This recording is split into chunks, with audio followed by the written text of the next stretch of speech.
अगं बाई नेमकं झालं तरी काय तुला ते तर सांग मला कळू दे तर खरे म्हणजे क्या करून करून मागले देवपूजेला लागले बाई, काय म्हणायचं? अहो तुमच्या पोरी बरोबर लपडे चालू ना त्या सोनी बरोबर काय म्हणती दिवसा डाव स्वप्नात येते ए बाई मला पोरगीच नाही पोरगी नाही हा? म्हणजे मग दुसरं कोणाची असं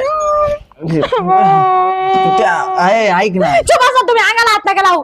मग आता बोलू न देत नाही तू ऐकू न घेत नाही तू मग आता पण ठगू मावशी तुमच्या मांजरीच्या पिल्लाचं नाव सोनी आहे की नाही हा आता म्हण कॅमेरा रोलिंग ऍक्शन बोलू न देत ना ऐकू न घेत ठको मावशी तुमच्या मांजरीत पिल्लाचं नाव सोनी आहे का नाही हा सुने माझ्या मांत्रिस पिल्लाच नाव ऐक हा आता लगेच माझं शेपीलाच नाव सोनी अगं खरंच ग काल घरी गेलतो ना ते पिल्लूला आवडलं मी त्याच खेळत होतो ते आलं माझ्या स्वप्नात अगं बाय शेजारी पाजाराला विचार माझ्या पिल्लाच नाव सोनीचे मला पोरगी पण नाही काहीच नाही बाई आता त्यांच्यावर आला असं म्हणून ते तुमच्या मांजरीचं नाव घेत असं स्वप्नात कोणी फुलं देतं काय मग अरे मग तसं ते होतं ते आलं स्वप्नात स्वप्नात काही घडत तसंच. ए बाई तू काय डांगणवाडा करून राहिली आमचा घेण्या देण्याचा ए बाई तू काल आली आमची तर काय आली म्हणजे काय काम होत तुझं आले मी इकडे चालता फिरता काल आमच्या इकडे तमाशा पाहिला मग काय काही कशी बोलत मग जा घरी वा तुमच्या वाला वा ए